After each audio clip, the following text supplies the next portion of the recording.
हमारा किया हुआ बुरा कर्म जब लौट के आता है, यूं कहें जब कर्म लौट के आते हैं तो किस तरह से सज़ा मिलती है।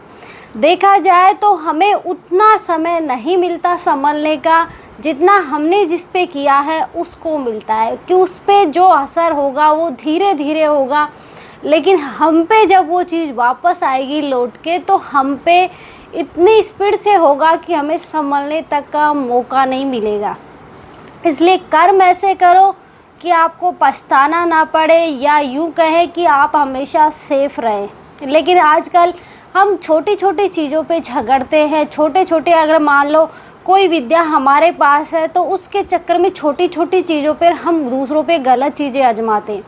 इसका परिणाम हमें भुगतना पड़ता है। पता होने के बावजूद भी हम हमारे गुस्से के शिकार हो जाते हैं और संभल नहीं पाते और वो सब चीज़ें कर देते हैं कि हमें पता है कर्म लौट के आएगा, लेकिन हम फिर भी ये चीज़ें करते। ऐसे ही एक फैमिली थी कि वो होता है ना कि जलन ही जलन के चक्कर में बहुत कुछ हो जाता है। तो यहाँ भी कुछ ऐसा ही हुआ था कि इनके फैमिली में एक लड़की थी जो पढ़ने में अच्छी खासी थी। यूँ कहें कि कभी मेरिट आ रही है तो वो कभी मतलब यूँ समझो कि वो स्कूल में मतलब नंबर 1, कि हर कोई मतलब जब इंसान सामने से इतना इंटेलिजेंट है, इतना होशियार है, हर चीज़ में अपना कुछ ना कुछ भाग जरूर दे रहा है, तो लोग उससे ऑटोमेटिक जलने लग जाते हैं। इसी तरह से इसके साथ भी सेम हुआ कि इसके ही फ्रेंड्स इससे जलने लग गए, कि उन्हें मतलब इस तरह की जलन होने लग गई कि ये हमसे इतनी आगे कैसे जाए। क्योंकि बहुत से लोगों का माइंड ऐसा होता है जो पढ़े हुए को अपने पास रख लेता है, और बहुत से को ऐसे होता है कि इस कान से सुना और इस कान से निकाल दिया। तो इसके साथ था कि पढ़ती थी वो इसे याद रहता था, लेकिन बाकियों को इतना सब कुछ नहीं रहता था, क्योंकि हर इंसान की अलग अलग माइंड होता है। तो हुआ क्या कि सब इससे मतलब यूँ कहें कि अधिकतर देखा जाए तो होता भी यही है कि जब कोई अच्छा कर रहा होता है तो हम ये सोचते हैं इसे नीचे कैसे गिराएं। तो इसके फैंस भी ऐसे कि सब करीब हैं, लेकिन हमेशा वो होती है ना बदले की भावना। तो इसके जो 1-2 फ्रेंड्स हैं वो ये सोचने लग गए क्यों ना हम इसके साथ कुछ ऐसा करें कि ये मतलब पढ़ाई वढ़ाई छोड़ दे, कि इसको कोई इंटरेस्ट ही ना रहे। तो बहुत से लोग करते क्या है कि वो जल्दी से इंटरनेट पे सर्च मारते हैं कि चलो इंटरनेट पे सर्च मारते कुछ तो मिलेगा। तो वहाँ भी उसे कुछ मिला, कि वहाँ उसे ये मिला कि ऐसे ऐसे तुम्हें मतलब भभूति लानी है शमशान से, और ऐसे ऐसे मिला के मतलब खिलानी है। तो इसने भी सेम हरकतें करी कि ले आई, मतलब बिना सोचे समझे। हमें कभी कुछ नहीं करना चाहिए। गुरु हमारी लाइफ में क्यों होते हैं? जब हम गुरु बनाते हैं, आध्यात्मिक गुरु, वो हमें किस लिए बनाए जाते हैं? ताकि वो हमारा सपोर्ट करें। जब गुरु हम कुछ वो करते हैं क्रिया वगैरह, तो गुरु अगर बीच में है तो वो शक्तियाँ उनसे होके आएंगी। अगर वो सीधे हम पे आएंगे तो हमें नहीं पता इन्हें कैसे मैनेज करना है, हमें नहीं नॉलेज इस चीज़ की, उन्हें है क्योंकि वो गुरु है। तो ऐसे इसके साथ भी हुआ कि इसने वीडियो वगैरह देखी, क्योंकि आजकल यूट्यूब पे, इंस्टाग्राम पे, गूगल पे बहुत सारे ऐसे, आजकल तो मंत्र भी, हर मंत्र आपको गूगल पे मिल जाएगा, यूट्यूब पे मिल जाएगा। ये पूरी विधि नहीं मिलती, हम पूरी विधि जानने की कोशिश भी नहीं करते। बहुत सी बार देखते पैसे कैसे जल्दी कमाएं, तो फटाक से मंत्र आएगा, हम उसे ही जपना शुरू कर देते हैं। मैनेज करना भी आना चाहिए सामने वाले को कि उसमें कितनी शक्ति है कि सामने वालों को झेल पाएगा नहीं झेल पाएगा, लेकिन हम ये चीज़ें नहीं सोचते। कि उसने भी किया ऐसा है कि अपनी फ्रेंड, अब नॉर्मली हम जब फ्रेंड्स बैठते हैं तो ये थोड़ी सोचते हैं ये मेरे साथ गलत करेगी।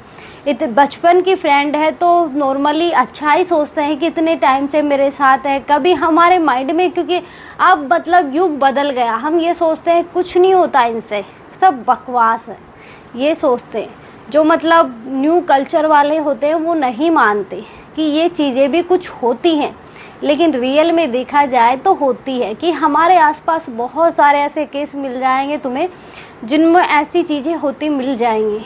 देखा जाए तो ये मतलब हर जगह मिल जाता है, लेकिन कहीं कहीं बहुत ज़्यादा होती है। तो इस तरह से उसने भी अपनी फ्रेंड को घर में बुलाया और खाने पीने को इनवाइट किया और उसने खाया और उसी में उसे मिला के दे दिया।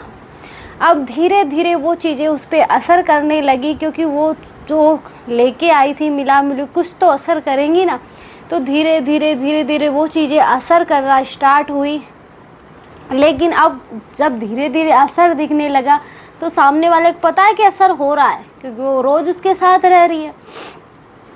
लेकिन अब थोड़े दिन बाद थोड़ी ज़्यादा ही अति हो गई कि उसमें कुछ आने लग गया, कैसे कैसे अजीब हरकत करने लग गई। लेकिन अब माता पिता नहीं मानते कि ये सब कोई बीमारी वगैरह हो गई होगी, तो रोज़ कभी किस डॉक्टर के पास तो कभी किस डॉक्टर के पास, इस तरह से उसे कभी किसके पास, कभी बहुत सारे पैसे उस पर खर्च कर दिए गए।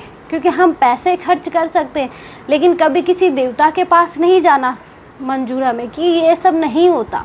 वो नहीं मानते थे इन चीज़ों में। तो धीरे धीरे हुआ क्या कि जब हालत ज़्यादा ही ख़राब होने लग गई तो जब अड़ोस पड़ोस के होते हैं वो बोलते ही हैं कि आपने इतने डॉक्टरों को इन्हें दिखाया है, अब आप मैं एक तांत्रिक को जानता हूँ, आप उनके पास जाके इन्हें दिखा लीजिए। तो उन्होंने मना कर दिया कि मुझे इन चीज़ों में विश्वास नहीं है। तो उन्होंने बोला कि आपने कम से कम इतने सारे पैसे के और 10,000 सही इतने खर्च किए, तो और एक बार कोशिश तो करके देख लो। तो वो मान गए और वो उन्होंने एड्रेस लिया और वो वहाँ चले गए। तो उन्होंने उसकी चीज़ तो ठीक कर दी, उसे पता भी था कि ये, उन्होंने खुद बताया था सामने से कि ये इसकी फ्रेंड ने दिया है और इस तरह से दिया है। लेकिन वो मतलब वो होती है ना कि बदले की भावना, ईर्ष्या, तो कि मतलब ये मतलब कैसे आगे बढ़े जा रही है, मैं नहीं बढ़ पा रही, तो उस चक्कर में इसे दिया गया है। तो उन्होंने बोला भी ठीक कैसे होगी कि इसको मतलब ये भभूत वगैरह कुछ उन्होंने भी कुछ दिया उसे, तो उससे वो ठीक हो गई। लेकिन अब वो जो उसके अंदर वो कहीं तो जाएगा ना, वो वहीं जाएगा जिसने उसे भेजा है। लेकिन यहाँ बात ये भी होती है कि जब कोई चीज़ भेजी जाती है, सामने वाले में हिम्मत होनी चाहिए जब वो लौट के आए तो हम उसे झेल सके कि उसे कैसे मैनेज करना है। उसको नहीं पता था, उसने तो बस किया था।